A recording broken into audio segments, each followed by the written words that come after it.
کوہ مردار کے دامن میں ہزارہ برادری کے بوڑھے اور جوان جمع ہیں۔ یہاں ایک قدیم کھیل سنگرک کا میچ جاری ہے۔ یہ کھیل صدیوں پرانا ہے، مگر یہ آج بھی ہزارہ برادری کا سب سے پسندیدہ مشغلہ ہے۔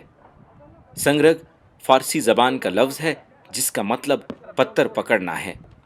18ویں صدی میں جب ہزارہ قوم افغانستان سے ہجرت کر کے کوئٹہ آئی تو وہ تب سے یہاں پہاڑ کے دامن میں یہ کھیل کھیل رہے ہیں۔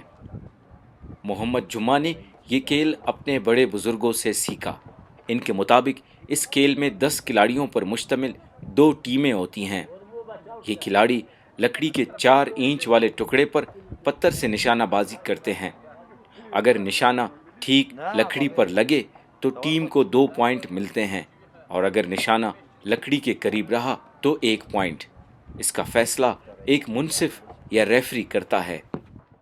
5 آدمی ایک طرف، 5 آدمی ایک طرف۔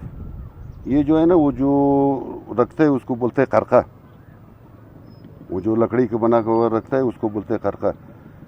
ہر ٹیم جو پہلے 10 اس کا بالکل نزدیک لگایا نشان، اگر اگر اس پہ لگے خرقے پر وہ 2 شمار ہوتے، اگر نہیں نزدیک لگے ہو تو 1 شمار ہوتے۔ پھر 10 ہو گیا وہ ایک گیم، ایک بازی ہوتا ہے، بازی بولتے ہیں اس کو۔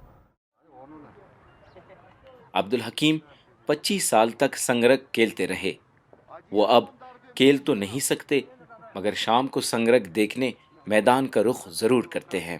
سب سے زیادہ خوبی یہ ہے کہ جتنا بزرگ لوگ جو کام کاج نہیں کر سکتا، جن کو جو ہے نا مطلب گھر میں بھی صبح سے شام تک نہیں رہ سکتا، اور ان کے لیے جو ہے نا بس ہر دن 3-4 بجے کے بعد ان کے لیے یہ ٹھکانہ ہے، اور ان کے لیے بہت بہترین یہاں ایک ماحول ہے۔ سنگرک کے پرانے کھلاڑیوں کے مطابق اس کھیل میں جسمانی ورزش کا بھی ایک بڑا عنصر شامل ہے۔ اس کے کھلاڑی ہر وقت تندرست اور توانا رہتے ہیں۔ پتھروں سے نشانہ بازی کا یہ کھیل افغانستان اور پاکستان میں بلوچستان کے دارالحکومت کوئٹہ تک ہی محدود ہے، اور ہزارہ برادری اس کھیل کو دیگر علاقوں تک متعارف کرانے کی خواہش مند ہیں۔ غلام مرتضیٰ زہری، وائس آف امریکہ، کوئٹہ۔